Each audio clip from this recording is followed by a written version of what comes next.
Historical fact दिख रहा है ना, कुछ ऐसा लग रहा है ना कुछ, ठीक है। चलो बेटा स्टार्ट करते हैं। आर्किमिडीज प्रिंसिपल सबसे इम्पोर्टेंट है, बहुत इसकी एप्लीकेशंस हैं रियल लाइफ में भी, तो आप में थोड़ी चीज़ें इसमें एक्सप्लेन करनी है आपको आर्किमिडीज प्रिंसिपल में। तो देखो आपने थोड़ा सा मैथमेटिक्स में नाम तो सुन ही लिया होगा सर आर्किमिडीज का, ठीक है। क्या किया था उसने मैथमेटिक्स में, द वैल्यू ऑफ पाई, ठीक है, पाई की 5 डेसिमल प्लेसेस तक बताया था ना, एक्यूरेट वैल्यू बताई थी। इट मीन्स जो आर्किमिडीज साहब थे, ठीक है, ये कौन थे, मैथमेटिशियन भी थे और साइंटिस्ट भी थे, राइटर भी थे, लिखते रहते थे, और इनका मतलब काफ़ी नाम था अपने, ये ग्रीक मैथमेटिशियन थे ये, ठीक है।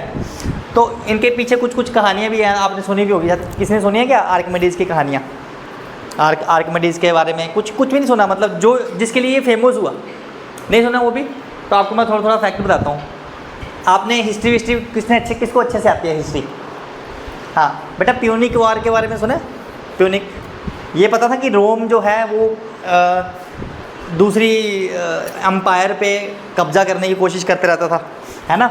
तो वैसे एक बहुत पहले की बात है, मतलब 200 मतलब लगा लो 64 के आसपास, ये तो इसका बर्थ था। 287 BC में आर्किमिडीज साहब का जन्म हुआ। कहाँ पे हुआ?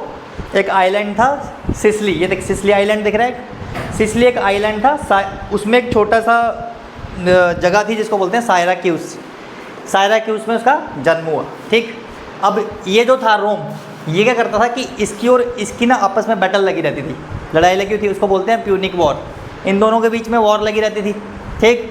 तो ये चाहता था कि मैं इसको कब्जा कर लूँ, लेकिन बीच में ये छोटा सा आइलैंड पड़ता था, मार्सलोस ऐसा कुछ नाम था, मार्सलोस करके कुछ नाम था, मार्सलोस इसका नाम था, ठीक है। मार्सलोस क्या करता था कि भाई वो चाहता था कि मैं क्या करूं, मैं सिसिली पे भी कब्जा कर लूँ, एक छोटा सा आइलैंड है, पहले इसको पूरा घेर लूँ। और यहाँ पे आपने सुना होगा मेडिटेरियन सी, सुना है?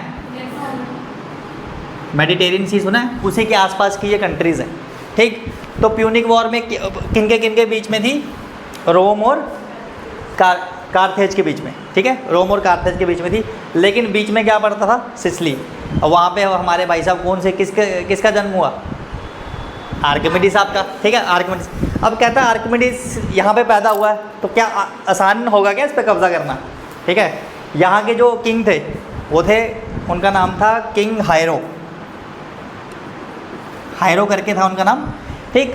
वो चाहता था कि यार रोम हम पे ना यार करे, हमारे साथ क्या लेने देना तुम्हारा, ठीक है। ये कह रहा था कि तुम हमारे रास्ते में पड़ते हो तो हम तुम पे कब्जा ज़रूर करेंगे। तो इसको उसने कम से कम भी 3 हफ्तों तक घेर के रखा समुद्र से, समुद्री जहाज़ से ही हमला होता था, शिप आते थे, शिप वगैरह आते थे, और क्या होता था, और इसको घेर दिया उन्होंने, ठीक। अब यहाँ पे बड़े महान विद्वान अपने आर्किमिडीज साहब भी होते थे, ठीक। अब राजा हायरो के पास गए, उन्होंने बोला यार ये तो रोम हम पे अटैक करने वाला है, तो आर्किमिडीज साहब कुछ बताओ इसको क्या करेंगे। कहता चिंता नहीं करो, उनको मैं ऐसे इक्विपमेंट्स बनाऊंगा, ऐसे इक्विपमेंट बनाऊंगा ना, उनको छोड़ूंगा नहीं मैं, ठीक। तो देख पहला उसने जो इक्विपमेंट बनाया ना, तो ये सिंपल सा इक्विपमेंट है, इसको बोलते हैं आर्किमिडीज स्क्रू। क्या बोलते हैं? Archimedes screw. देखो ये सारी चीज़ें अपने सिलेबस में नहीं है, पर हम एक बैकग्राउंड स्टोरी पढ़ रहे हैं, हम एक बैकग्राउंड स्टोरी पढ़ रहे हैं, उसके बाद हम सीधा अपने टॉपिक पे आ जाएंगे। स्क्रू क्या करता था, जैसे क्योंकि आसपास सारे शिप्स वगैरह चलते थे, ठीक। तो शिप्स वगैरह जब चलते थे तो उनमें पानी भी भरता था, क्योंकि वेव्स आती थी, ठीक है, तो पानी भरता था। तो हमें क्या करना पड़ता था? पानी को रिमूव करना था, जल्दी से जल्दी पानी को रिमूव करना रहता था। तो ये जो स्क्रू है ना, ये पानी को रिमूव करता था। स्क्रू चलाते थे, घुमाते थे, पानी सारा बाहर निकल जाता था, जैसे अपना पंप मोटर टाइप होता है, ठीक है। ये बनाया उसने, बड़ा अच्छा इक्विपमेंट था। दूसरा, अब देख यहाँ पे ये क्या नाम है, रोम की सेना आ जाती थी, समुद्र से आ जाती थी, ठीक। इसने क्या बनाया था? एक क्लॉ बनाया था, क्लॉ मतलब पंजा टाइप का। आर्किमिडीज ने कितना अच्छा क्लॉ बनाया था। अब इनको रस्सियों से बांध दिया गया, यहाँ पे कुछ आदमी वगैरह कंट्रोल कर रहे हैं, और यहाँ पे भैंस वगैरह इसको कंट्रोल कर रही है खींच के, ठीक है, जोर लगा रही है, देख ध्यान से, यहाँ पे ये रस्सी खींच रही है, बात समझ आ रही कि नहीं आ रही है? तो इनको क्या करता था, ये क्लॉ क्या करता था, जैसे ही वो जहाज़ आता था पास में, तो इसके साथ फंसा देता था जहाज़ को, ये पकड़ लेता था इस तरह से। तो जैसे जहाज़ को पकड़ता था और क्या करते थे, इसको खींचते थे, तो क्या होता था, वो ऊपर उठ जाते थे सारे, मेरी बात सुनी। और जैसे ही ऊपर उठते थे उसके बाद उनको हिलाना शुरू कर देते थे, सैनिक कोई उधर गिर रहा है कोई इधर गिर रहा है। तो बड़ा मतलब मज़ेदार इक्विपमेंट बनाया उन्होंने। ये देखना भैंसे लगाए हुए हैं, बात समझ आएगी नहीं। यहाँ पे जानवर वगैरह की उन्होंने मदद ली, ठीक है। तो शिप वगैरह को उठाने के लिए क्या बनाया उसने, क्लॉ बनाया। क्या खतरनाक इक्विपमेंट बनाया। अगर देख ऐसा विद्वान किसी देश में आ जाए तो उस देश का भला ही होना है, ठीक है। तो कह रहा है मैं अटैक तो होने नहीं दूंगा। बात समझ आई कि नहीं, इतनी बात समझ आई। तो इसने क्लॉ बनाया और फिर जैसे ही ऊपर उठाते थे उसको, शिप को एकदम से रिलीज़ कर देते थे। सारे सैनिक, कोई डूब रहा है, कोई इधर जा रहा है, कोई उधर जा रहा है।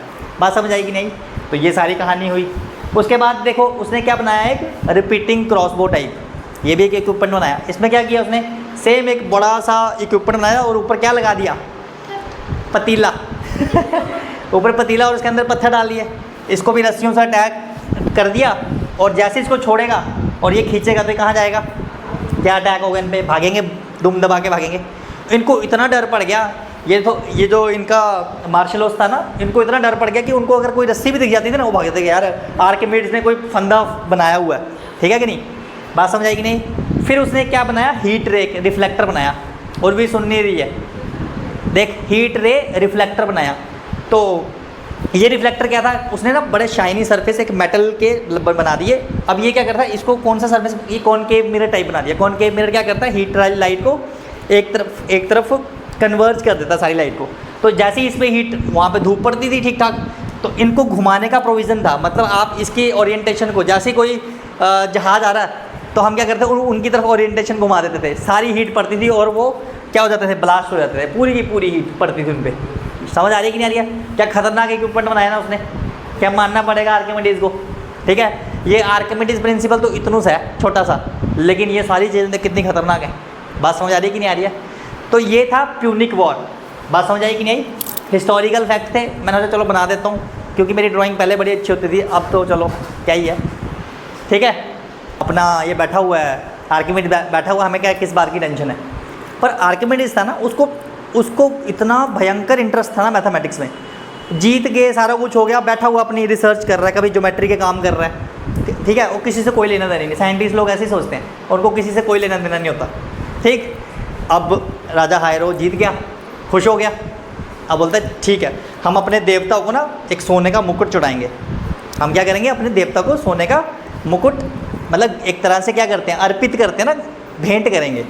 तो बुलाया उसने सुनार को, सुनार साहब आ जाओ, एक सोने का मेरे को मुकुट बना के दे दो। सुनार ले आया मुकुट। अब सुनार जब मुकुट ले आया तो राजा को ना थोड़ी सी उसकी शाइन में थोड़ी सी ना गड़बड़ लगी। राजा बोलते यार ये थोड़ी गड़बड़ है यार, ये सोना नहीं लग रहा मेरे को, कुछ गड़बड़ है। अब डाउट है, बोल तो सकता नहीं है कि वो चोर है, ऐसा तो नहीं बोल सकता किसने कुछ ना कुछ चोरी किया। पर जैसे ही वो सुनार चला गया तो उसने अपने दरबारियों को बोला कि यार इसका क्या करें यार। तो दरबारी बोलते एक काम करो, फिर से बुलाओ आर्किमिडीज़ को बुलाओ और वो कुछ ना कुछ इसका हल बता देगा, ठीक। तो आर्किमिडीज़ को बुलाया गया। तो कहता यार ये जो है ना मुकुट, ये मेरे को असली नहीं लग रहा, इसमें कुछ ना कुछ मिलावट है। तो बोलता कि सर अब मैं भी एकदम से तो नहीं बता सकता, आप एक काम करो, मुकुट मुझे दो और मुझे कुछ दिनों का टाइम दो। तो आर्किमिडीज़ मुकुट लेके चला गया। अब वो रिसर्च कर रहा है कि यार क्या होगा, यार क्या होगा, क्या हो सकता है, ठीक है, रिसर्च कर रहा है। तो एक दिन वो क्या हुआ, एक दिन वो बाथ टब होता है ना, उसमें नहा रहा था आर्किमिडीज़, बाथ टब में नहा रहा था, ठीक। और देखा, उसने फील किया, अपने आप को हल्का फील किया कि यार ये तो गड़बड़ है यार। और एकदम से उसको आइडिया आया, ठीक, एकदम से उसको आइडिया आया और बाथ टब से सीधा उसने दौड़ लगाई दरबार में, ठीक है। बिल्कुल कपड़े भी नहीं पहने हुए थे, एकदम भागता हुआ चला गया दरबार में। और क्या चिल्ला रहा था, यूरेका यूरेका। यूरेका का मतलब होता है मिल गया मिल गया, ठीक है। क्या चिल्ला रहा था, यूरेका यूरेका। भागता हुआ कहाँ पे आ गया, दरबार पे। क्या बोलता, सर मिल गया, सर मिल गया, मुझे मिल गया, मुझे मिल गया, ठीक है। राजा वाजा दरबारी बैठे हुए, कहते भाई साहब कपड़े तो पहन पहले, बाकी सब बाद में करेंगे, ठीक है। तो उसको कपड़े वपड़े पहनाए, ठीक, उसके बाद बात करी, ठीक। कहता सर मुझे मिल गया, मुझे आपका जो प्रॉब्लम थी उसका सोल्यूशन मिल गया, समझना आप सोल्यूशन, ठीक। उसने क्या किया, उसने 3 कंटेनर लिए। अभी हम टॉपिक की तरफ आ रहे हैं भाई साहब। उसने 3 कंटेनर लिए। उसने बोला कि सर एक काम करो, इधर देखो, मैं छोटा छोटा बनाऊँ क्या, इधर यहाँ पे आ गया। हाँ, आर्किमिडीज़ के पास क्या आ गए, 3 3 कंटेनर लिए उसने, 1 मिनट रुक जा।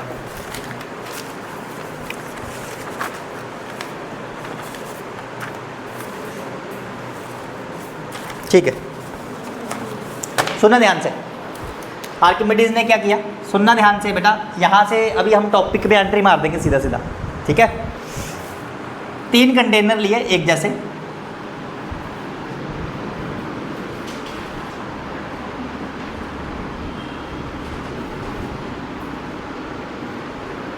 कुछ बड़ा बड़ा तो नहीं है, ठीक है। 3 कंटेनर लिए और उसमें इक्वल अमाउंट में क्या डाल दिया, पानी।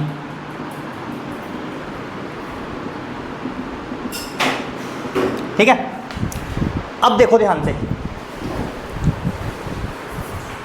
उसकी ऑब्जर्वेशन को देखते हैं और उसके बाद सीधा आर्किमिडीज प्रिंसिपल पे आते हैं। ठीक है, क्या किया उसने, जितना मुकुट था ना उतने ही वेट का उसने गोल्ड लिया, वरना उतने ही वेट का उसने क्या लिया, गोल्ड लिया। तो यहाँ पे तो उसने मुकुट डाल दिया, क्राउन, मुकुट को क्या बोलते हैं, क्राउन डाल दिया। ठीक, और यहाँ पे उसने प्योर गोल्ड डाल दिया। ठीक है, अब और इसमें संभावना थी दूसरा मेटल मिलाने की, मतलब इसको संभावना थी इसने कुछ ना कुछ सिल्वर पक्का मिलाई हुई है। ठीक है, तो इसने यहाँ पे क्या ले लिया, प्योर 1 kg क्या ले ली, मतलब जितना इनका वेट था उतना ही वेट क्या ले लिया, सिल्वर भी ले ली। ठीक, समझना ध्यान से, सेम मास है तीनों का। ठीक, डेंसिटी जो इसकी गोल्ड की है ना वो सबसे ज़्यादा होती है, कुछ 19.3 ग्राम पर सेंटीमीटर, क्या, हाँ। डेंसिटी ऑफ सिल्वर करीब करीब 9.5 ग्राम पर मीटर सेंटीमीटर क्यूब, ये थी। डेंसिटी से क्या समझ आता है, डेंसिटी क्या होती है, डेंसिटी को रो से डिनोट करते हैं mass upon volume, mass upon volume. तो मास तो देखो सबका सेम है, मास बेटा सबका सेम है, तो खुद बता मास को यहाँ से निकाल, m equal to rho into V आ जाएगा।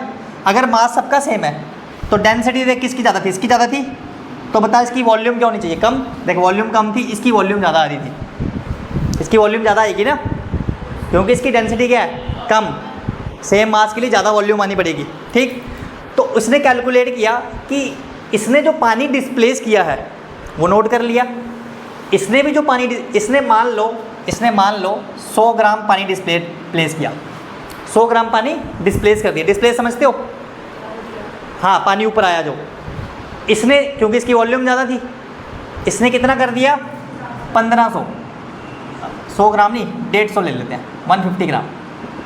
ठीक है, 150 ग्राम पानी इसने डिस्प्लेस कर दिया। वैसे तो डेंसिटी के हिसाब से ज़्यादा ही करेगा ये, लेकिन चलो इतना मान लेते हैं। ठीक है, लेकिन जब क्राउन आया तो बता 1 kg क्राउन है, कितना करना चाहिए, कितना करना चाहिए ना, इतना करना चाहिए ना, क्योंकि 1 kg लिया था मैंने। तो जब इसने इसका देखा तो करीब करीब 120 ग्राम आ रहा था, पकड़ा गया। इसका क्या मतलब हुआ, इसका मतलब ये हुआ बेटा कि बेटा इन दोनों के बीच बीच कहीं आ रहा है कि गोल्ड भी है इसके अंदर और सिल्वर भी है। तो राजा को इसने हैंड्स प्रूफ कर दिया कि सर ये देखो सर आपके सामने चोरी पकड़ी गई। तो आर्किमिडीज को प्राइज़ मिला और उसको मिली सज़ा, सुनार को बुलाया गया और उसको सज़ा मिली। ठीक है, तो अब हम आते हैं सीधा सीधा टॉपिक की तरफ। तुम्हें समझ आई कि नहीं आई, आर्किमिडीज की कहानी समझ आई, उसने क्या किया था। ठीक है, वो बात अलग है कि ऐसे लोगों को ना फ़र्क ही नहीं पड़ता है उनके बाल कितने बड़े बड़े हैं, वो कैसे लग रहे हैं, ठीक है, कपड़े पहने हैं कि नहीं पहने हैं। ठीक है, इन लोगों को फ़र्क ही नहीं पड़ता, बात समझ आई कि नहीं। तो अब हम आते हैं सीधा सीधा टॉपिक की तरफ। चलो लिखो आर्किमिडीज प्रिंसिपल।